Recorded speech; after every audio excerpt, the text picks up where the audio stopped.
ونستغفره ونعوذ بالله من شرور أنفسنا ومن سيئات أعمالنا من يهده الله فلا مضل له ومن يضلل فلا هادي له أشهد أن لا إله إلا الله وحده لا شريك له وأشهد أن سيدنا محمدا عبده ورسوله اللهم صل وسلم وزد وبارك على سيدنا محمد عبدك ورسولك النبي الأمي وعلى آله وصحبه أجمعين سبحانك لا علم لنا إلا ما علمتنا إنك أنت العليم الحكيم رب اشرح لي صدري ويسر لي أمري واحلل عقدة من لساني يفقه قولي أما بعد الحمد لله ثم الحمد لله. Syukur pada Allah Subhanahu wa taala atas segala nikmat dan limpahan kurniaan daripada Allah. Dengan izin dia pada pagi yang berbahagia ini kita dapat berkumpul dan berhimpun di rumah Allah. Sama-sama kita mengerjakan salat secara berjemaah, kemudian diikuti dengan majlis ilmu untuk kita menadah jiwa dan raga kita pada pagi ini untuk meneguh sebahagian daripada rahmat Allah Subhanahu wa taala melalui majlis yang diberkati ini.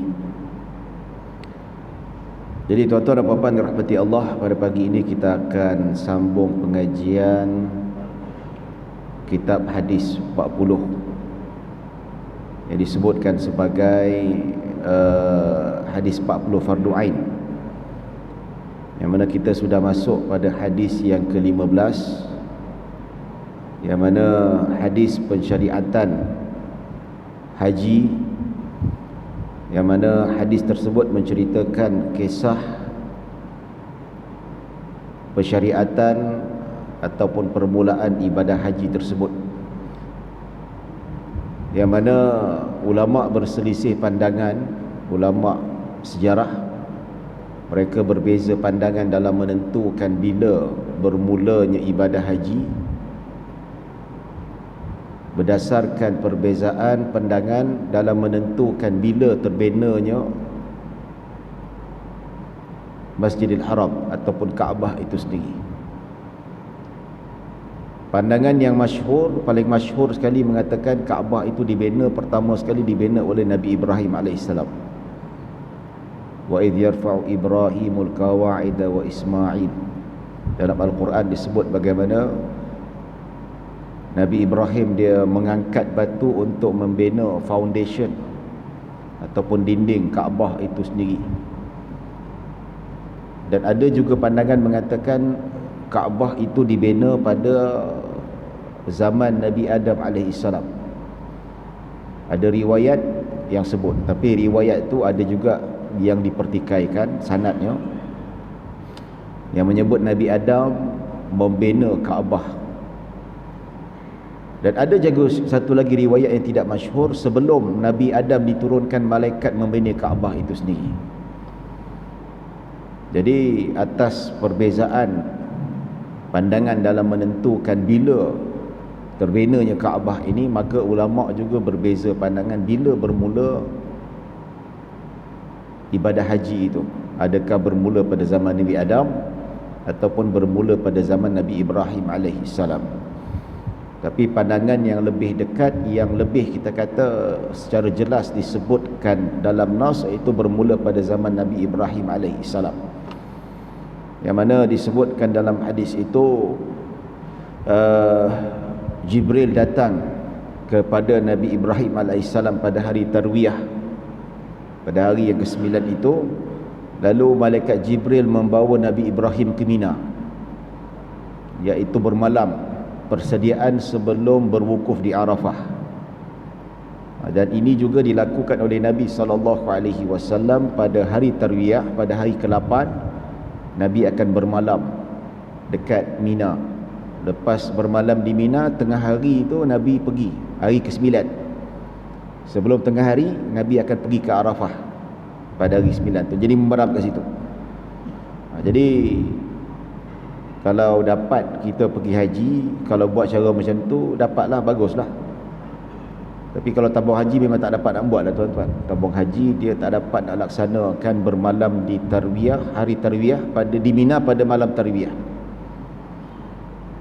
Jadi sebab saya last terakhir pergi tahun 2017 sebagai petugas tabung haji, ada jemaah dia merungut lah, dia kata kan sunnah Nabi pada 8 Zulhijjah Nabi bermalam di Mina, daripada Mina pergi dekat Arafah.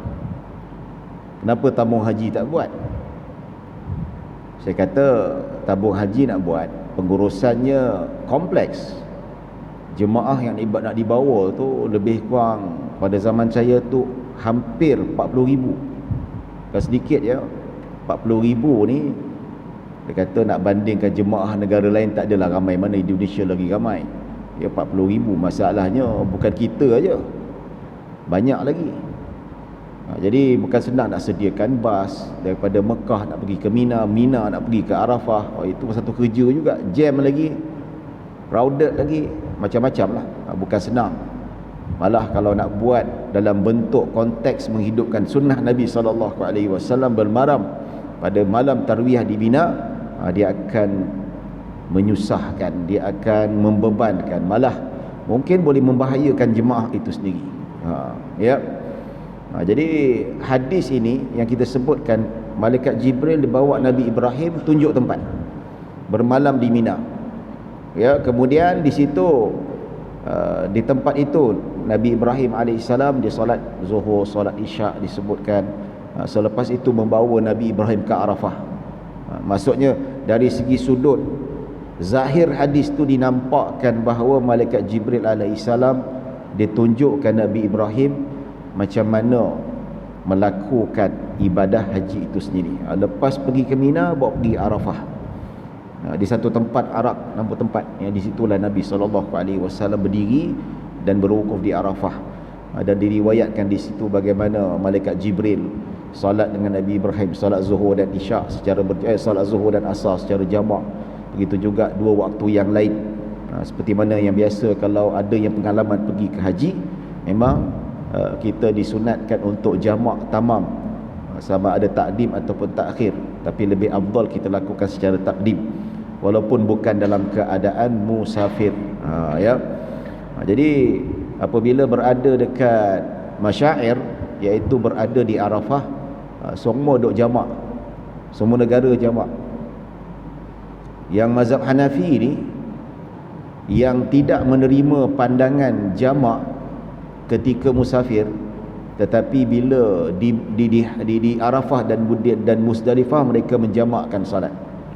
Sebab di sisi mazhab Hanafi jamak hanya ketika di masyair sahaja, ketika buat haji.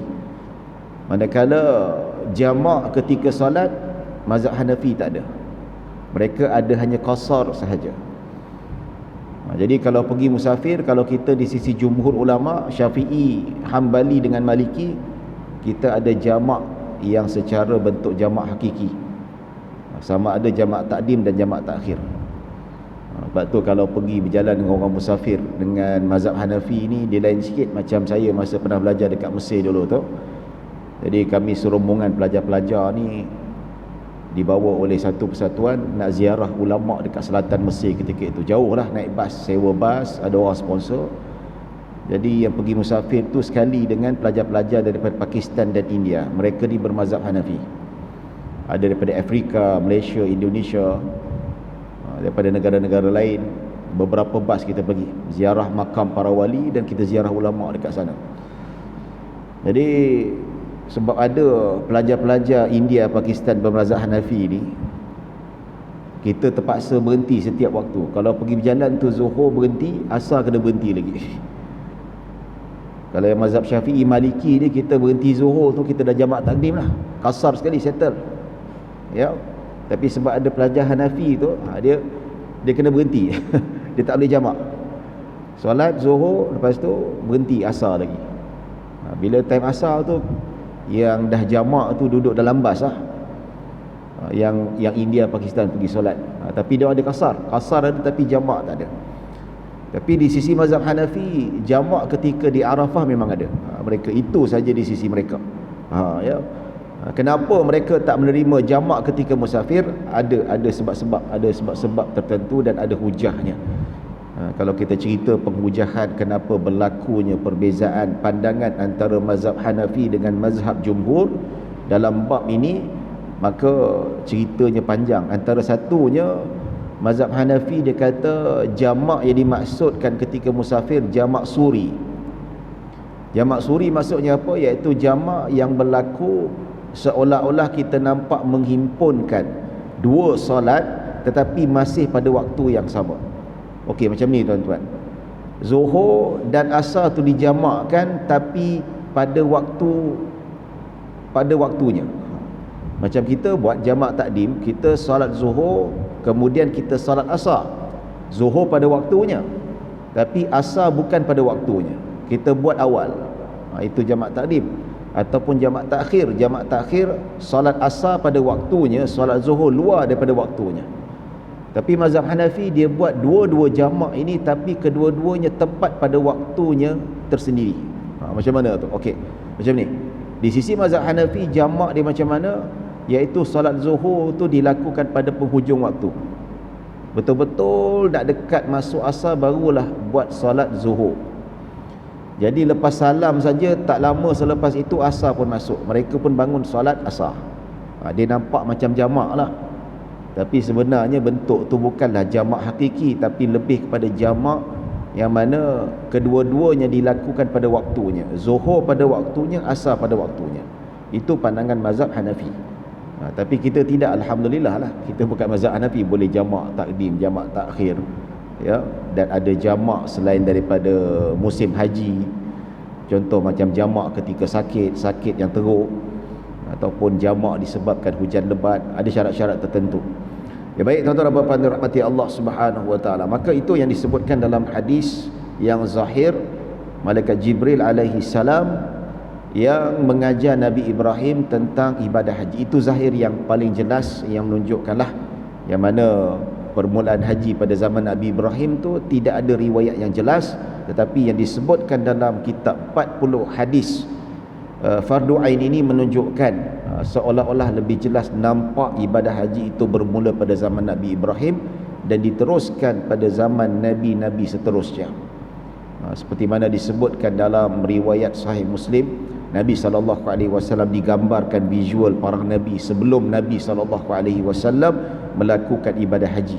Nabi Yunus, Nabi Idris, Nabi apa, ramai lagi lah Nabi-Nabi yang melakukan ibadah haji, dan disambungkan sehingga ke hari ini ibadah tersebut. Baik tuan-tuan dan puan-puan dirahmati Allah Subhanahu wa taala, dalam riwayat yang lain berkaitan dengan hadis, kita juga bacakan hadis-hadis yang selain daripada yang termaktub dalam 40 hadis fardu ain ini. Ani bi Abbas radhiyallahu anhu qala Rasulullah sallallahu alaihi wasallam, ya ayyuhalladzina amanu innallaha ya ayyuhan nasu innallaha kataba alaikumul hajj. فقام الأقرأ بن حابس فقال أفي كل عام يا رسول الله؟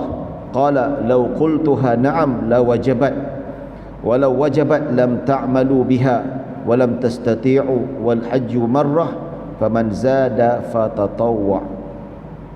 رواه أحمد. Ibn Abbas radhiyallahu anhu berkata bahawa Rasulullah sallallahu alaihi wasallam bersabda, wahai manusia, sesungguhnya Allah telah mewajibkan ibadah haji ke atas kamu semua. Lalu Al-Aqra' bin Habis bangun lalu bertanya, wahai Rasulullah, adakah ia diwajibkan pada setiap tahun? Baginda sallallahu alaihi wasallam bersabda, jika aku kata ya, pasti ia diwajibkan, dan jika diwajibkan kalian tidak akan melakukannya dan tidak mampu melaksanakannya. Haji itu wajib hanya satu kali, dan sesiapa menambahnya ia adalah sukarela. Itu adalah sunat. Hadis riwayat Imam Ahmad dan An-Nasa'i. Tuan-tuan dan puan-puan dirahmati Allah, hadis tambahan ini cerita tentang kewajipan kefarduan haji ini hanya sekali saja. Hadis jelas sebagai penguat makna bahawa haji ini adalah fardu. Pertama sekali, kalau kita tahu haji ni fardu ain berdasarkan hadis rukun Islam yang 5 itu. Yang kelima, Nabi kata antahujjal baita in istata'ta ilaihi sabila, iaitu kamu mengerjakan haji jikalau kamu mampu. Maksudnya sampai tahap kita mampu, kita wajib untuk melaksanakan haji. Dia berbanding kalau solat ni selagi mana mampu, selagi mana hidup, selagi mana bernyawa, kita kena solat walau apa keadaan sekalipun. Tak boleh berdiri duduk, tak boleh duduk mengiring, tak boleh mengiring terlentang, tak boleh nak sujud kena bagi isyarat apa saja. Solat dia berbeza. Solat ni kedudukannya yang tinggi. Pensyariatan solat 5 waktu pun diterima di atas langit di Sidratul Muntaha, nak menunjukkan bahawa betapa mulianya ibadah solat ini. Bukan Nabi naik di atas langit, Allah tu berada di atas langit. Tidak, Allah tidak bertempat. Allah wujud tidak bertempat. Yang memerlukan tempat kita ni manusia. Tetapi Allah mengurniakan Isra' dan Mi'raj kepada Nabi, menerima ibadah solat di Sidratul Muntaha, nak menunjukkan kemuliaan solat itu sendiri. Sehingga kan ibadah solat itu sendiri, kalau macam mana keadaan sekalipun, wajib melaksanakan solat, kecuali pengsan ataupun wanita yang ditimpa haid atau nifas, itu saja. Baik, tuan-tuan dan puan-puan dirahmati Allah. Jadi Nabi SAW bersabda, wahai manusia, sesungguhnya Allah telah mewajibkan ibadah haji ke atas kamu semua. Jadi Nabi sebut seru, ya tuan-tuan. Ada beza perbahasan di sisi para ulama, yang mana ada hadis Nabi sebut wahai manusia, ada hadis Nabi sebut wahai muslimin sahaja. Tetapi dalam hadis ni Nabi tak sebut wahai manusia saja, tapi Nabi seru kepada seluruh manusia. Jadi di situ tuan-tuan ada satu perbahasan yang menjadi titik perbezaan pandangan antara mazhab Hanafi dan jumhur ulama. Okey, saya nak fahamkan maksud perbezaan ini. Persoalan yang kita nak jawab ni tuan-tuan, orang-orang bukan Islam, adakah mereka ini dipertanggungjawabkan dengan hukum-hukum syarak? Maksudnya orang bukan Islam, mereka yang tidak masuk Islam, yang tidak beriman pada Allah, yang tidak beriman pada agama Islam, adakah mereka juga dipertanggungjawabkan dengan ibadah-ibadah yang diwajibkan seperti solat, puasa? Ataupun persoalan nanti kata dekat akhirat nanti orang kafir ni, adakah mereka itu diseksa hanya disebabkan kekufuran mereka, ataupun disebabkan mereka juga tidak solat, disebabkan mereka juga minum arak, disebabkan mereka berzina dan sebab gitu-gitu. Maksudnya orang kafir, orang bukan Islam yang dekat luar sana tak solat 5 waktu, adakah dicatat dosa? Ataupun orang bukan Islam dekat luar sana dia minum arak, adakah dicatat dosa atau tidak? Di sini persoalan, nak menjawab persoalan ini ada perbezaan pandangan di sisi para ulama. Pandangan pertama, pandangan jumhur, iaitu pandangan mazhab Syafi'i, Maliki dengan Hambali. Mereka mengatakan bahawa sesungguhnya al-kuffar mukhatabuna bi ahkam syar'iyyah. Sesungguhnya orang bukan Islam, mereka juga dipertanggungjawabkan ke atas hukum-hukum syarak. Kalaulah mereka mati dalam keadaan kufur, dekat akhirat nanti mereka bukan hanya diseksa disebabkan kekufuran mereka sahaja, tetapi mereka juga diseksa atas sebab tak solat, minum arak, berzina dan sebagainya. Itu pandangan majoriti ulama. Namun pandangan ahlul ra'yi, pandangan mazhab Hanafi berpandangan lain. Dia kata bahawa orang bukan Islam ini mereka tidak dipertanggungjawabkan dengan ibadah-ibadah seperti orang Islam. Mereka tidak dipertanggungjawabkan untuk meninggalkan arak. Mereka tidak dipertanggungjawabkan untuk melaksanakan solat sebab mereka bukan Islam. Jadi dekat akhirat nanti, kalaulah mereka mati tidak beriman pada Allah, tak sempat masuk Islam, mereka hanya diseksa disebabkan kekufuran sahaja, bukan disebabkan meninggalkan solat, bukan disebabkan gitu, bukan disebabkan begini. Jadi itu pandangannya. Baik, di sini tuan-tuan, macam mana Jumhur mengatakan bahawa orang kafir juga dipertanggungjawabkan dengan solat dan seumpamanya, sebab banyak sekali ibadah-ibadah yang Nabi seru bukan untuk orang Islam saja. Contoh, wahai manusia, difardukan ke atas kamu haji. Maksud manusia ini termasuk orang kafir, bukan kafir, Muslim dan bukan Islam. Kalaulah ibadah haji, ibadah solat ni hanya untuk orang Islam, kenapa Nabi tak sebut ayyuhal muslimun, ya ayyuhalladzina amanu? Ya. Tetapi disebutkan di sini adalah bahawa wahai manusia. Dalam Al-Quran pun sama juga, yang mana Allah khitab dan Allah sebut nama manusia keseluruhan. Maksudnya ibadah haji, ibadah solat, ya Allah seru dan Nabi suruh tidak hanya menggunakan wahai orang Islam, tetapi digunakan secara umum, termasuk jugalah orang bukan Islam sekalipun. Itu hujahnya tuan-tuan. Dan ada banyak hujah lagi lah. Yang mazhab Hanafi dia berbeza, tidak. Jadi kesan daripada perbezaan pandangan ini tuan-tuan, dia melahirkan beberapa isu-isu fiqh, juga ada perbezaan pandangan. Dan ini juga melibatkan fatwa dekat negara kita tuan-tuan. Sebagai contoh, kita duduk dekat negara yang majmuk, berbilang bangsa dan berbilang agama, multiracial. Kita ada Cina, India, itu bangsa lah. Kita ada Buddhis, kita ada Hinduism, kita ada Kristian, kita ada macam-macam lah, Bahai dan sebagainya.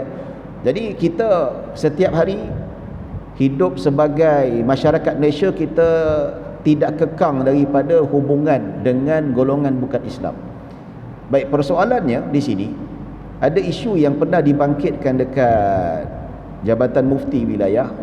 Persoalan ditimbulkan golongan-golongan riders yang bawa motor hantar makanan, yang hantar food panda dan sebagainya. Persoalannya, dia kata ada satu email dihantar kepada Sahibu Sama Datuk Mufti. Dia tanya macam mana hukum kami yang hantar makanan kepada non-Muslim. Kalau hantar makanan nasi lemak, lauk ayam, tak ada masalah lah tuan-tuan. Tapi dia kata berapa kali keluar namanya kena hantar makanan, makanan yang dihantar tu makanan yang non halal, makanan haram.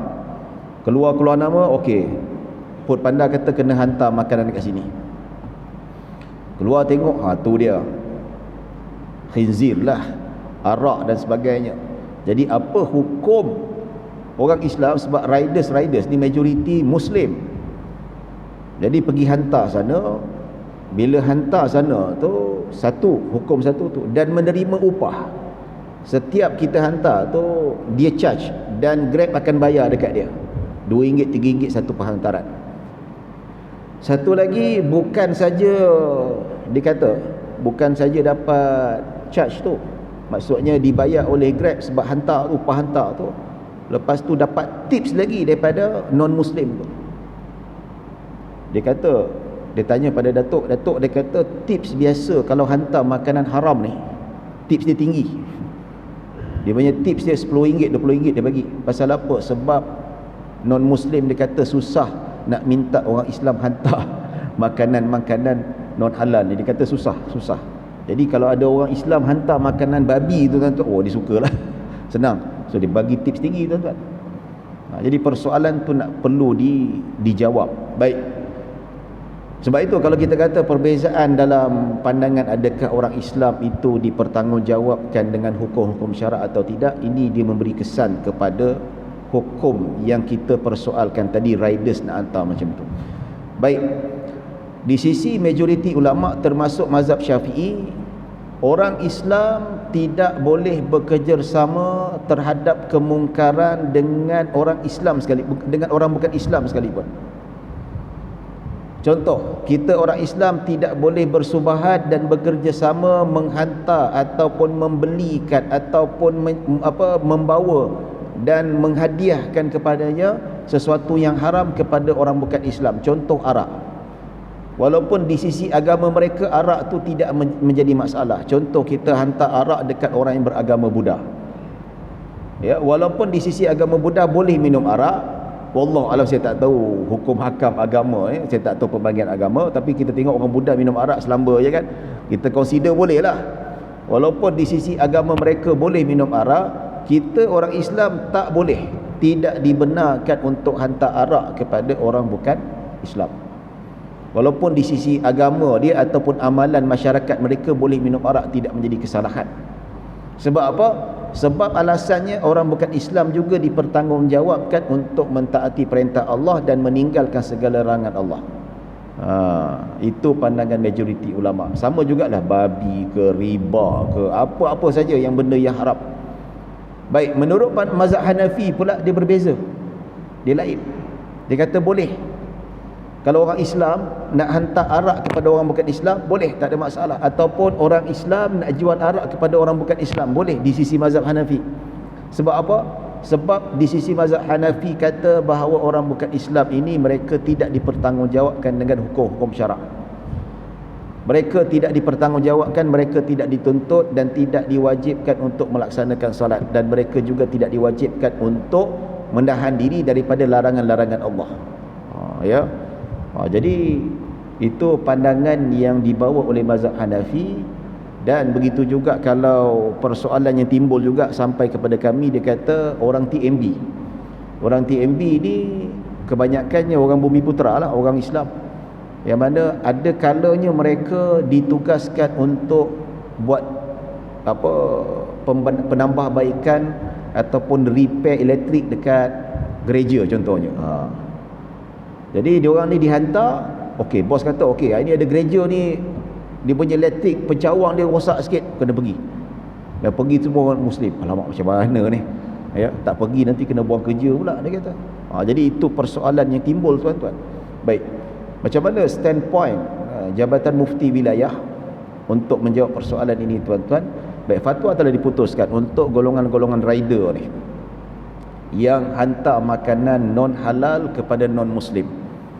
Jawapan yang kita buat, memang kita ketahui ada perbezaan pandangan dalam isu ini, yang mana kalau menurut mazhab Hanafi tak ada masalah lah kalau riders dah hantar makanan yang tidak halal kepada orang bukan Islam.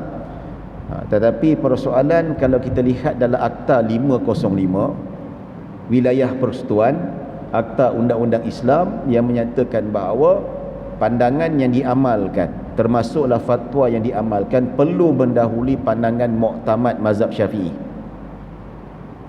Kalau kemaslahatan itu timbul yang tidak dapat diselesaikan oleh pandangan mazhab Syafi'i, barulah beralih kepada pandangan mazhab lain.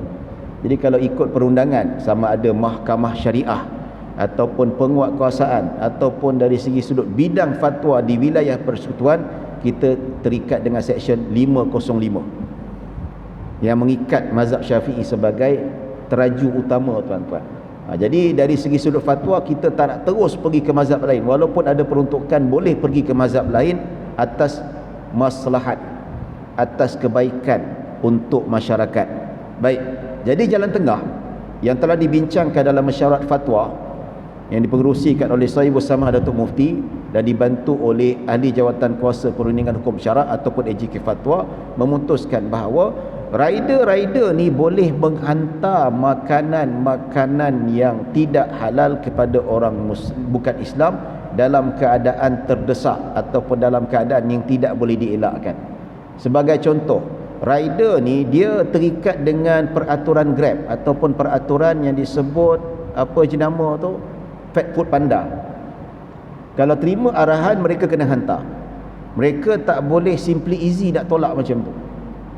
Kalau mereka tolak, okey, keluar. Dia tolak, ada certain time banyak kali tolak, dia kena buang. So bila kena buang, dia tak boleh nak cari rezeki lagi dah. Ada anak, ada isteri macam tu, ya. Dia bukan macam kita dah daftar bawa Grab, keluar tu okey, keluar kat kita tak nak ambil, kita tak nak terima job tu. Nanti Grab akan detect, oh dia ni tak nak hantar lah, tak nak hantar. Kalau sampai beberapa kali, ini yang dululah, sekarang ni saya tak tahu macam mana, sebab saya pun tak pernah bawa Grab. Ini berdasarkan laporan orang Grab sendiri yang cakap. Jadi kita sebelum nak keluarkan fatwa, kita kena check satu persatu apa situasi, kita kata kasih faham sampai mana tahap darurat yang mana mereka itu diberi jalan keluar. Jadi dia kata, okey Ustaz, kalau kami tak terima beberapa kali ini, kami akan di-ban oleh Grab. So bila di-ban, kami tak boleh lagi terima, kami tidak boleh menghantar lagi makanan. bila tak boleh hantar makanan lagi, kami tak ada duit lah, tak dapat pendapatan, ya. Jadi apa dia buat? Okey, di sini fatwa mengatakan mereka boleh hantar selagi mana kalau mereka boleh elak, mereka wajib elak. Sebab di sisi majoriti ulama tak boleh kita nak hantar tu, tapi atas dasar hajiat, kalau mereka tak hantar disebabkan buang kerja, maka mereka boleh hantar. Di sini kita tak terus ambil mazhab Hanafi, tuan-tuan. Kalau kita ambil mazhab Hanafi, nanti rider ni dia akan sesuka hati, dia memang duk hantar makanan haram je, dia tak ada hantar benda lain. Sebab apa? Memang ikut laporan, tuan-tuan, kalau hantar makanan haram ni tipsnya tinggi, dia punya upah tu biasa je, tuan-tuan. Tapi fee, orang-orang bukan Islam ni bagi fee. Kalau macam hantar McD ke, hantar nasi ayam yang halal tu, dia punya tip RM1-RM2 je dapat, okey lah kan. Tapi kalau hantar khinzir ni, dia punya tips tu tinggi, RM10, RM8. Jadi kalaulah kita ambil mazhab Hanafi terus, boleh hantar secara total tanpa ada pengikat. Rider-rider ni lepak kawasan Cina, tuan-tuan. Dia lepak kawasan non-Muslim, dia tak nak pergi kat kawasan-kawasan yang halal. Sebab apa? Tips tinggi. Jadi untuk kita mengekangkan supaya mereka tidak bersusuka hati untuk bermudah-mudah dalam hal ini, iaitu mereka boleh hantar dalam keadaan yang terdesak sahaja, ataupun dalam keadaan mereka ini sangat memerlukan, kalau tidak memberi efek kepada job dan tugasan mereka, mereka tak boleh lagi cari makan. Dan satu syarat lagi, keputusan fatwa kata hasil kutipan penghantaran makanan yang tidak halal itu hendaklah disedekahkan kepada fakir miskin ataupun disedekahkan kepada Baitul Mal. Sebab apa? Sumber yang tidak halal perlu dibersihkan. Sebab apa? Harta-harta yang haram ini yang tak boleh kita nak makan, sebab you hantar makanan tidak halal, dia ada upah dia. So upah tu sedekah kepada awam. Awam ni Baitul Mal lah, buat jalan raya ke, buat tandas ke, buat sekolah dan sebagainya, ataupun disedekahkan kepada fakir miskin yang dibenarkan. Jadi bila kita keluarkan resolusi fatwa itu, so kita kongsikan dekat negeri-negeri lain. Selangor pun pakai, ya, Pahang pun pakai, Negeri Sembilan pun pakai, tapi lebih krusial diperlukan dekat Selangor dengan wilayah lah. Supaya apa? Supaya memudahkan kita memberi kata pemutus kepada rider-rider ini semua, supaya mereka dapat gambaran dan ada had mana yang mereka boleh hantar dan mana yang mereka tidak boleh hantar. Itu sedikit perkongsian lah, tuan-tuan, ya. Jadi yang macam TNB ni, dia terpaksa repair dekat gereja ni, itu kita kata memang tak boleh nak kata apalah, sebab tugasan. Nak mengharapkan petugas-petugas non-Muslim berapalah, sangat tak ramai. Ya, boleh, tapi kadang-kadang mereka ada jadual sendiri. Jadi dalam hal itu terpaksa kita pakai pandangan mazhab Hanafi, membolehkan. Dan ada satu lagi, Kementerian Perpaduan pun ada datang juga, dia bertanya soalan tentang bagaimana kerajaan perpaduan ini, dia ada dana kerajaan yang mana dana kerajaan itu disalurkan dekat rumah-rumah ibadah bukan Islam. Jadi bila rumah ibadah tu disalurkan, jadi termasuklah untuk pembaikan, penambahbaikan kat rumah ibadah tu. Jadi setiap penambahbaikan tu kerajaan akan tentukan kontraktor. Kontraktor tak apalah, mungkin ada kontraktor bukan Islam, tetapi mesti ada pegawai kerajaan yang memantau, yang tengok. Masalah pegawai kerajaan ni majoriti bukan Muslim, bukan Islam, yang Muslim. Jadi macam mana? Jadi terpaksa kita pakai mazhab Hanafi. Kata boleh, kalau ikut mazhab Syafi'i tak boleh. Kita bekerjasama dalam kesyirikan, bekerjasama dalam perkara-perkara yang kemungkaran, memang tak boleh. Nak tolong tengok, pantau, nak repair elektrik, tak boleh dalam mazhab Syafi'i, mazhab jumhur. Tapi kalau mazhab Hanafi ada peruntukan di situ, membenarkan, maka adalah jalan keluar juga untuk petugas-petugas yang tidak ada cara lain ataupun tidak ada option lain untuk melunaskan tugas ini, kecuali yang ada orang Islam ketika itu. Maka ada khilaf di sisi para ulama, maka peruntukan dibenarkan untuk keluar daripada mazhab tempatan. Baik, tuan-tuan dan puan-puan dirahmati Allah Subhanahu wa taala. Jadi dalam hadis ini Nabi bersabda, wahai manusia, seluruh manusia, Muslim ataupun non-Muslim, sesungguhnya Allah telah mewajibkan ibadah haji ke atas kamu semua. Allah dah wajibkan, kalau kau mampu. Lalu Al-Aqra' bin Habis bangun bertanya. Seorang sahabat namanya Al-Aqra' bin Habis, dia bangun dan bertanya kepada Nabi SAW, wahai Rasulullah, adakah ia diwajibkan pada setiap tahun? Setiap tahun ke Rasulullah. Maka baginda sallallahu alaihi wasallam bersabda, jika aku kata ya, pasti ia diwajibkan, dan jika diwajibkan kalian tidak akan melakukannya dan tidak mampu melaksanakannya. Nabi kata dalam riwayat lain, Nabi kata, adakah aku bercakap, adakah aku kata wajib setiap tahun? Tak ada. Jadi kalau aku kata tak wajib, tak wajib lah. Maksudnya sekali saja. Dan kalaulah setiap tahun diwajibkan melaksanakan haji, tak masuk akal, Nabi kata. Mana mungkin nak melakukan haji setiap tahun, nak melakukan sekali seumur hidup pun susah, apatah lagi pada zaman Nabi SAW, kepayahannya dahsyat. Dia bukan ada teknologi macam kita ni, nak kena naik unta, perbelanjaan, berbulan-bulan, perjalanan yang cukup jauh dan sebagainya. Bukan mudah lah, bukan mudah. Dan sebab itu Nabi kata, kalau diwajibkan setiap tahun, kamu tidak akan melakukannya, dan kamu tidak akan mampu. Tidak akan mampu dan tidak akan melakukannya. Maksudnya tak mampu. Dan di sini menunjukkan agama Islam itu agama yang bersesuaian dengan kemampuan kita. Allah tidak akan mewajibkan sesuatu amalan itu kecuali ikut kemampuan, dan Allah tahu kemampuan manusia. Jadi kalau buat tiap-tiap tahun, bayanglah susah macam mana. Kalau duduk Mekah okey juga, yang duduk Malaysia tuan-tuan tiap-tiap tahun, susah. Jadi hadis ini Nabi kata Islam tidak membebankan umatnya. Hanya Nabi mewajibkan, iaitu Allah Subhanahu Wa Taala mewajibkan sekali sahaja, itu pun bagi mereka yang mampu. Kalau yang tak mampu, tak ada duit, sehingga kan tak dapat nak pergi haji, maka tak ada isu lah tuan-tuan. Kita alhamdulillah lah, kita ada subsidi kerajaan. Masuk duit 12,000, the rest kerajaan tanggung. Alhamdulillah lah, tak apa. Tapi kalau tak dapat, kita tak apa, bukan kemampuan kita, kecuali memang kita ada duit yang banyak, berpuluh-puluh ribu, itu lain cerita lah. Tapi kalau kita tak ada, dalam tabung haji aja belas-belas ribu saja, ataupun 10,000, entitled untuk mendapat subsidi, tak apalah. Tapi kalau tak dapat, you tidak diwajibkan, masih tidak diwajibkan.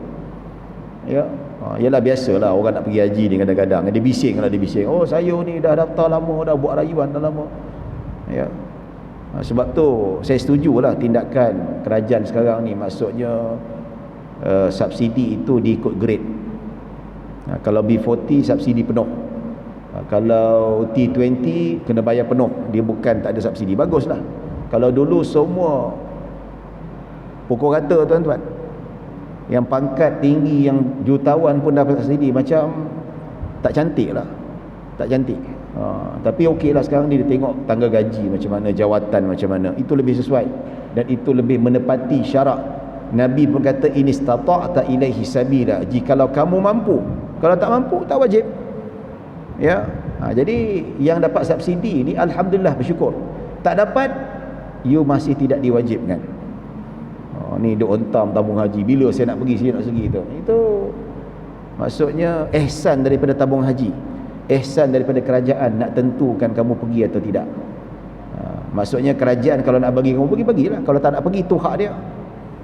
Kalau kamu tak pergi pun, kamu masih lagi tidak diwajibkan. Yalah, tapi tak salah lah untuk tuntut ataupun minta, merayu dan sebagainya, tak salah untuk minta subsidi itu. Tapi kena ingat, konsep ibadah haji ni mampu. Sebab itu dalam syarat sah ataupun syarat wajib haji ini diletak satu syarat khusus, al-istita'ah, kemampuan. Kalau dalam tabung haji ada 11,000, 12,000, masih lagi tak mampu. Tetapi ada ihsan daripada tabung haji, bagi subsidi itu alhamdulillah, tidak menjadi masalah. Okey, baik. Jadi Nabi kata wajib sekali saja, dan Nabi kata sesiapa menambahnya, ia adalah perkara yang sukarela. Lebih satu tidak menjadi masalah. Jadi persoalan tuan-tuan, haji dan umrah itu adalah perkara yang wajib atau tidak? Wajib. Haji wajib. Umrah wajib atau tidak? Dalam mazhab Syafi'i, umrah juga wajib seumur sekali dalam hidup kita. Dalam Al-Quran Allah Subhanahu wa taala sebut, wa atimmul hajja wal umrata lillah. Sempurnakanlah haji dan umrah. Ini dalilnya. Maksudnya bukan haji saja, umrah. Sama ada kita nak buat dalam bentuk yang berbeza. Ada 3 cara, sama ada haji ifrad, haji qiran ataupun haji tamattu'. Ya, ataupun sebelum pergi haji dia dah buat umrah sekali dah. Sekali tu yang wajib lah. Kemudian dia pergi haji lagi, dia buat umrah. Yang kedua tu umrah sunat. Kalau haji ifrad yang paling besar pahalanya lah, dia yang paling susah sekali. Dia sampai dekat Mekah, dia kena berihram sampai tahallul awal, barulah dia boleh buka baju, barulah dia boleh pakai benda yang berjahit. Ya, biasa yang buat haji ifrad ni lagi 2-3 hari nak ke Arafah. Ya, kalau dia buat sebulan sebelum Arafah memang terror lah tuan-tuan. Sebulan dia dah pakai ihram dah. Hari-hari tak apa, sampai naik kuning kain ihram tu dah. Dia pakai baju tu kan. Tapi memang terror lah. Tapi ada orang buat tuan-tuan, ada orang buat. Ya. Ya. Ada satu sekali saya jadi petugas haji tuan-tuan, saya bawa tabung haji masa tu. Kita dah nasihatkan, kalau nak buat haji ifrad, yang penerbangan lagi seminggu at least, ataupun 2-3 hari sebelum hari Arafah baru buat. Lagi 2 minggu, lagi 3 minggu, dinasihatkan buat haji tamattu' saja. Dinasihatkan. Ya. Pasal apa? Takut orang tak tahan. Tapi ada satu jemaah lelaki ni, dia degil, dia buat juga. Dia penerbangan awal, antara terawal. Maksudnya gap antara dia sampai dekat Mekah tu dengan hari Arafah tu hampir sebulan. Sebulan jugalah. Lala sampai seminggu okey, 2-3 hari okey, seminggu, 2 minggu dia tak tahan. Lala dia jumpa dengan pegawai tu, dia kata saya nak tukar pada tamattu' lah. Kata mana boleh, tak boleh dah. Ya, memang dalam muzakarah tabung haji, orang yang dah niat ifrad tak boleh nak tukar pada tamattu', tak boleh, haram, berdosa. Wah, Lala dia macam mental meroyan, jumpa kaunselor, pujuk baik-baik. Dia orang dah cakap dah, jangan buat. Ya, buat tamattu' saja. Nabi pun tak ada buat ifrad tuan-tuan. Nabi dia buat qiran. Nabi bukan buat tamattu' ya. Kita pun ya, kalau tak buat ifrad pun tak apa. Tamattu' pun Nabi SAW perintah para sahabat. Nabi sendiri perintah para sahabat buat tamattu'. Sebab tu ada mazhab mengatakan haji tamattu' tu lebih afdal sebab Nabi perintah. Tapi mazhab Syafi'i kata ifrad yang paling afdal. Memang kita nak dapat afdal, tapi kadang-kadang ikut kemampuan. Ya, kadang-kadang kita tak biasa dan sebagainya. Kalau yang jenis daripada kecil sampai besar pakai seluar dalam, tiba-tiba sebulan tak pakai seluar dalam, kan rasa pelik rasanya tu kan. Ada orang biasa, orang tak biasa. Ya. Baik. Jadi sama ada haji ifrad, kita buat haji, lepas buat haji baru buat umrah, ataupun buat haji tamattu' kena bayar dam. Sampai Mekah buat umrah dulu, lepas buat umrah tukar baju, masa nak pergi Arafah bawa ihram balik. Ya. Kita langgar miqat. Bila langgar miqat tu, kita tak berihram di miqat tu, maka kena bayar dam seekor kambing. Ataupun buat haji qiran. Haji qiran kita buat gabungkan sekali dua-dua haji dan umrah. Naik kapal terbang, ya, kita sampai dekat kita buat haji tawaf qudum, kita buat sa'i dan sebagainya. Lepas tu kita niat sekali untuk buat umrah. Ya. Baik tuan-tuan dan puan-puan dirahmati Allah Subhanahu wa taala. Maka Nabi kata lebih daripada itu hukumnya adalah sukarela. Ini menunjukkan bahawa ibadah haji boleh ataupun disunatkan untuk melakukan lebih daripada sekali. Kalau ada rezeki, kalau dah pergi sekali, maka disunatkan untuk mengulangi ibadah haji itu sendiri. Nabi kata faman zada fatatawwa'. Sesiapa yang menambah maka itu adalah sukarela, maksudnya sunat dilakukan. Sama juga dengan umrah. Ya. Baik, sebagai penutup kita baca satu lagi hadis an Anas bin Malik radhiyallahu anhu qala i'tabara Rasulullah sallallahu alaihi wasallam arba'u umarin kulluhunna fi Zulqa'dah illa allati kanat ma'a hajjatihi umrah min al-Hudaybiyah fi Zulqa'dah wa umratan min al-'am al-muqbil في ذي القعدة وعمرة في من الجعرانة حيث قسم غنائم حنين في ذي القعدة وعمرة من مع حجه. Anas bin Malik radhiyallahu anhu berkata Rasulullah sallallahu alaihi wasallam mengerjakan umrah sebanyak 4 kali. Nabi buat umrah sebanyak 4 kali dan haji sekali. Baik, kesemuanya di bulan Zulqa'dah kecuali umrah baginda bersama haji. Ya, maksudnya Nabi buat umrah 4 kali, 3 kali pada bulan Zulkaedah, hanya sekali saja pada bulan Zulhijjah, iaitu Nabi gabungkan dengan haji. Ya, baik. Umrah tersebut, pertama umrah di Hudaibiyah pada bulan Zulkaedah. Nabi nak pergi pertama kali buat umrah, tetapi tak dapat masuk. Tentera Quraisy halang Nabi masuk ke dalam Mekah untuk buat umrah. Jadi sebab Nabi tak dapat buat, maka Nabi pun ihsar, maksudnya sembelih kambing untuk tahallul. So Nabi dah niat ihram, jadi tak dapat masuk. Bila tak dapat masuk, tak dapat nak laksanakan ibadah umrah, maka nak tahallul macam mana? Sembelih seekor kambing. Maka tahallul lah sebab itu. Sama kan kes tahun berapa, 4-5 tahun lepas, ada satu sekumpulan jemaah kena scam dengan travel agency buat haji. Dia buat haji sampai dekat Jeddah, tengok-tengok visa muka orang lain, pasport dia, tapi dia punya visa tu muka orang Afrika. Jadi visa haji tu yang dibuat oleh travel agency tu, orang Malaysia tu kena scam. So kena scam, daripada Jeddah mereka dihantar balik, pergi dekat balik Malaysia. Dan ada yang sudah berihram, tuan-tuan, yang sudah berihram. Nampak? Jadi macam mana, tuan-tuan? Kalau dia tidak niat bersyarat, kena sembelih seekor kambing lah untuk tahallulkan dia. Macam tu juga sebab Nabi tak dapat masuk untuk buat umrah, ditahan oleh tentera Quraisy, maka untuk mentahallulkan Nabi sembelih seekor kambing. So jemaah-jemaah yang tak dapat masuk dihantar balik ke Malaysia tu terhalang untuk buat haji, sedangkan mereka sudah berihram, sembelih seekor kambing. Kesian. Dah lah duit habis, lepas tu patah balik, tak boleh masuk buat haji. Menangis hajah-hajah, makcik-makcik tu semua. Allahu Akbar. Ya, baik, itu Hudaibiyah yang pertama. Kemudian pada tahun itu, pada tahun Hudaibiyah tu tak dapat masuk, tahun depan baru mereka dibenarkan untuk buat haji, dibuat umrah, dibenarkan. Maka Nabi buat umrah qada. Pada tahun hadapan, pada Zulkaedah, pada bulan Zulkaedah tahun depan, tahun ni tak dapat masuk, dihalang, Nabi sembelih seekor kambing untuk tahallul. Manakala yang ketiga, umrah dari Al-Ji'ranah. Ada satu tempat Ji'ranah, tempat miqat. Kita biasa pergi Tan'im kan, ada siapa Ji'ranah, di mana baginda sallallahu alaihi wasallam membahagi-bahagikan harta rampasan daripada peperangan Hunain.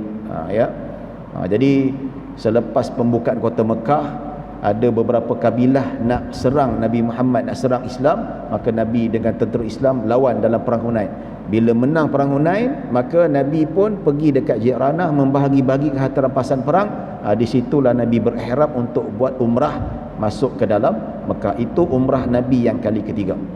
Dan keempat, umrah bersama haji baginda, iaitu pada bulan Zulhijjah. Itu sekali lah pada tahun ke-9 Hijriyah yang Nabi SAW melakukan ibadah haji. Sekali je lah Nabi buat haji. Yang diriwayatkan Nabi lontar macam mana, Nabi buat sa'i macam mana, Nabi tawaf macam mana. Itu semua pada satu-satunya haji Nabi yang diriwayatkan sekali saja yang dilakukan oleh Nabi SAW. Manakala yang 3 lagi yang Nabi lakukan adalah umrah. Jadi itulah yang ulama kata Nabi buat haji qiran. Ulama kata Nabi SAW melaksanakan haji qiran, iaitu Nabi gabungkan sekali ibadah haji bersama dengan ibadah umrah. Wallahu alam, tuan-tuan dan puan-puan. Setakat itu saja yang dapat kita bincangkan. Mudah-mudahan kita mendapat rahmah dan maghfirah. Mohon maaf kalau ada salah silap, kalau ada kekurangan yang baik hanya daripada Allah Subhanahu wa taala, kekurangan daripada diri saya sendiri. Aqulu qawli hadza wa astaghfirullahal azim li wa lakum wa lisairil muslimin wal muslimat wal mu'minin wal mu'minat. Bismillahirrahmanirrahim. Allahumma ja'al jam'ana hadza jam'an marhuma wa tafarruqana min ba'di tafarruqan ma'suma. Allahumma la tada' fi maqamina hadha dhanban illa ghafarta wa la hamman illa farajta wa la maridan illa farajta wa la maridan illa qadait wa la maridan illa shafaitah wa la hajata min hawaijid dunya wal akhirati illa qadaitaha ya rabbal alamin. Wa sallallahu ala sayyidina Muhammadin wa ala alihi wa sahbihi wasallam. Alhamdulillahi rabbil alamin. Assalamualaikum warahmatullahi wabarakatuh.